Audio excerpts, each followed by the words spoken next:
There are some things in the world that are just wrong. So today I wanted to talk about what is by far the worst game I have ever played. Now for those of you who are regular viewers of this channel, you might be saying, oh, I know, Halo 5. Nope, it's not that. Maybe you're thinking, Halo Infinite. That game is a broken mess filled with microtransactions. Well, I'm not a fan of it, but it's not that either. The game that I am talking about today is one that I have such a personal hatred for that I literally cringed the entire time playing it to get gameplay for this video. It was the game that killed a franchise, and when I say, I mean killed. After this release, the studio behind it never released another proper title under this brand ever again to this day. The game, or perhaps I should call waste product of EA that I am referring to, is Command & Conquer 4, otherwise known as Tiberian Twilight. Not to be confused with the awful vampire movie Twilight, though I hate to say it, I think I'd rather watch that than play this game.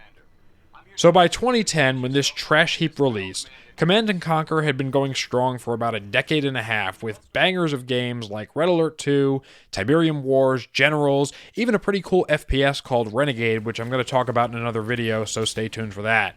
These games were built on a formula of base building, resource gathering, a diverse set of tactics and units with an incredible amount of depth and gameplay, unseen in any RTS, I would argue, even to this day. I am literally in 2023 figuring out new tactics in these old classic games, and I started playing them when I was only about 5 years old.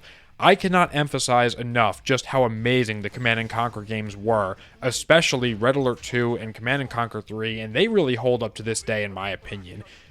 But God, I can just not fathom what the executives over at EA were thinking when they made CNC 4. Instead of making a long-awaited sequel to Tiberium Wars by improving the existing tried and tested formula, EA completely threw out everything, and I mean everything, that made Command & Conquer great. The base building was gone. Resource gathering, gone. Infantry units, effectively gone. The maps were drastically scaled down, as was your view of the battlefield. There was no capturing things with engineers anymore. There was no spies. There was no depth to the gameplay.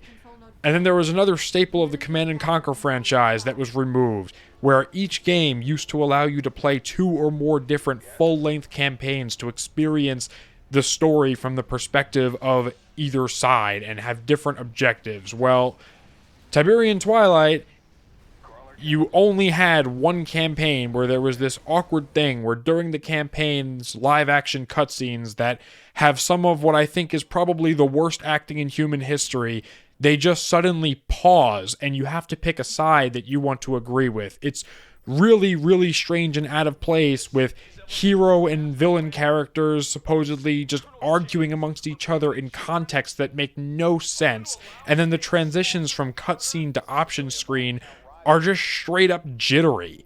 Add to this that the narrative itself as a whole just doesn't work. First of all, at the end of Command & Conquer 3, it is established that the Skrin, an alien race that invades Earth in an attempt to colonize it, is going to return with a much bigger invasion force, as their initial fleet that arrived on Earth during the events of that game is more of a science and colonization effort that didn't expect to fight. This whole massive plot point that you'd think would be the central aspect of this game, the sequel to CNC3, is completely dropped in Twilight with no explanation whatsoever. No, instead, it just puts you in the role of someone. As far as I know, the game never tells you what the player character name is. It doesn't let you pick and make your own, it doesn't tell you.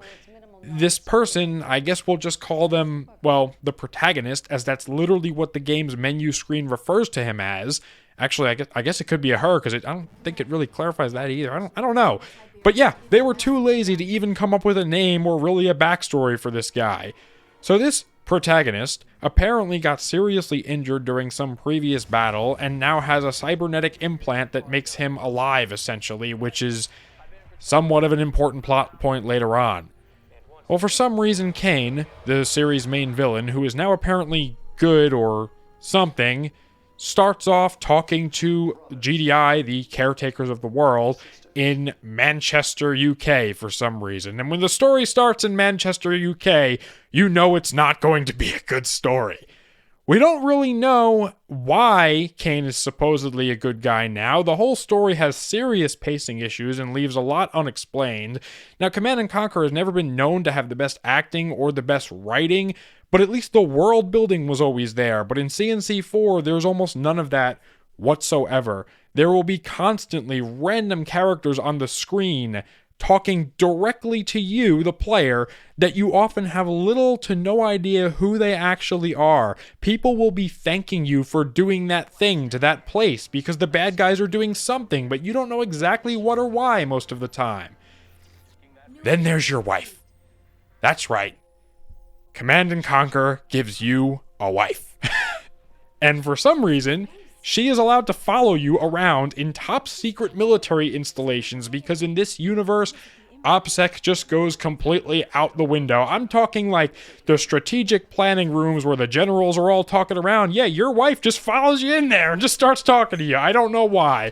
So this woman will awkwardly just follow you with the acting skills of some kind of... Actually, I don't know if I can say that on YouTube. I'm not going to say that one. Let's put it this way.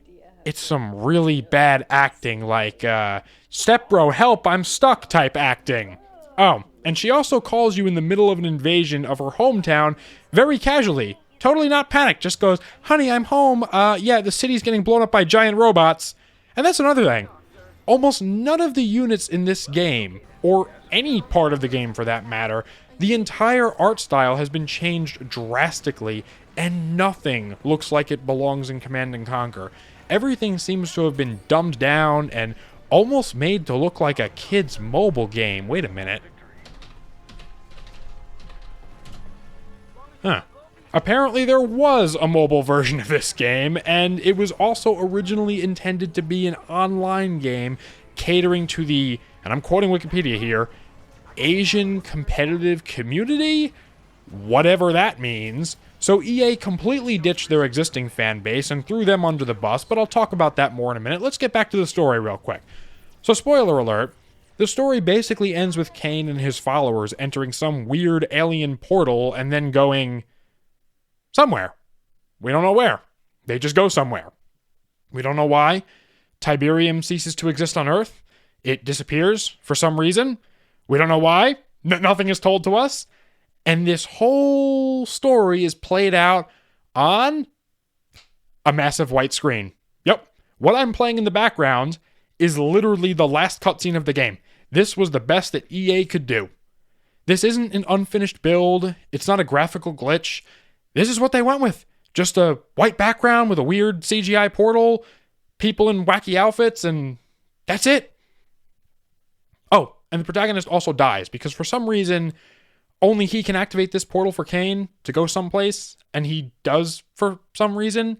Something about his cyborg implant that keeps him alive. I don't really remember. It was really poorly explained, and the whole plot, if you can even call it that, is full of holes. So you watch Kane disappear in it, and then your wife just cries that you're dying because the GDI general shoots you because she's mad at you because you activated the thing, and I don't know. The whole story is just lame, cringy, and honestly straight up uncomfortable at times. And that is just the end of the entirety of the Command & Conquer series. That is the whimper that EA chose to go out with. And this hits especially hard for me because I've always felt that of the three universes within the CNC franchise, the Tiberium universe was by far the most interesting and in-depth, and they just shat all over it with this. But storyline aside, what about the rest of the game? Well, for starters, this game requires you to sign in. Every time you play it, twice. That's right, you need an individual account registered to you specifically, and you have to sign in with your email and password both in the game's launcher and in the game itself.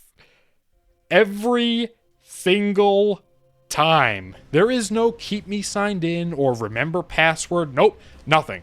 You also have to be constantly online to play it. I'd also like to remind everybody that this game came out in 2010. It would be controversial and egregious to have this sort of DRM policy today, but in 2010 it was almost unheard of. So, the DRM is horrible, and one of the most anti-consumer things I have ever seen aside from modern microtransactions. The campaign was a pile of dog shit, but what about the multiplayer/skirmish mode? Well, for starters, this game was basically dead on arrival, so good luck playing online with anyone. And secondly, the AI is stupidly difficult to fight against. It seems like at all times they get some sort of hidden bonus even on normal difficulty. Then you have the lack of base building and resource gathering, and all you're doing is watching a few, and I mean a very select few units, because for some reason this is the only PC Command & Conquer game that has a unit count. And that unit cap is absurdly low. You'll oftentimes only have maybe 6 or 7 units on the screen, and that's all you can put. That's all you get. And yeah, they just chase each other around the map and fight over capture points. There's not much skill to it as far as I can tell. It all comes down to just spamming more units on the map. If your crawler, which is CNC4's replacement to base building, is destroyed in battle, it can just be respawned a couple of seconds later. And then they also locked certain types of units behind certain types of crawlers, which you can only have one of at a time, which basically means that at any point in the game, you can only play with about a third of the content. Compare that to the previous Command & Conquer games where you had loads of units that you could use as long as you kept building the structures required to get them. You could capture your enemy structures and build their units. You could literally have dozens of different units at once. Now you're limited to just a few. And it's not even ending there. It gets worse. Remember how in Call of Duty you had to unlock new guns as you leveled up? Well, in Command & Conquer 4 they do the same thing, but with units. So basically, if you aren't willing to invest a shit ton of time to grind your rank up, you can't use a vast majority of the content in the game. Most of the units are locked behind grinding, and most of the units locked behind grinding are the really powerful ones that are essentially required to beat the match or the campaign levels. The AI can use these units, but it doesn't really make a difference anyway, since, as I mentioned before, they have a pretty big boost in the first place, so they'll basically always beat you unless you're playing on easy mode, which grants you no XP towards the progression system, so it makes it extremely tedious to unlock anything. To this day, I have never unlocked all of the units with just how tedious this game is. Then there's the fact that in multiplayer, you can't mix and match the factions. This game only has 2, the GDI and the Nod. There is no Skrin in this game, nor is there the Forgotten or any other faction that we saw in previous games. And if you play as one of them, all of your allies have to play as the same. You cannot have like a GDI and a Nod, then maybe 2 more GDIs, or you can't have... No, you have to play as all GDI or all Nod.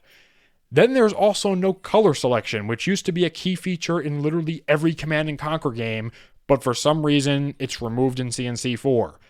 This game has literally no redeeming qualities. Even the graphics look terrible. Take a look at this footage here. This is CNC3, which came out in 2007. See how it looks noticeably better than a game that came out in 2010? And this game seems to be locked at 30 FPS for some reason, and the performance is choppy as hell. I had several moments of stuttering for some reason, despite having system specs well above the recommended requirements. Command & Conquer is so bad of a game that if you talk to anyone within the CNC community, many will just straight up deny that the game even exists. I have never seen a game so bad that its own community denies its existence. For me personally, I would have to say that Tiberian Twilight comes off as a lazy, disrespectful cash grab that only sought to capitalize and make a quick buck on brand recognition alone. It is easily the worst game I have ever played, even beyond some of the Halo games that I love to criticize.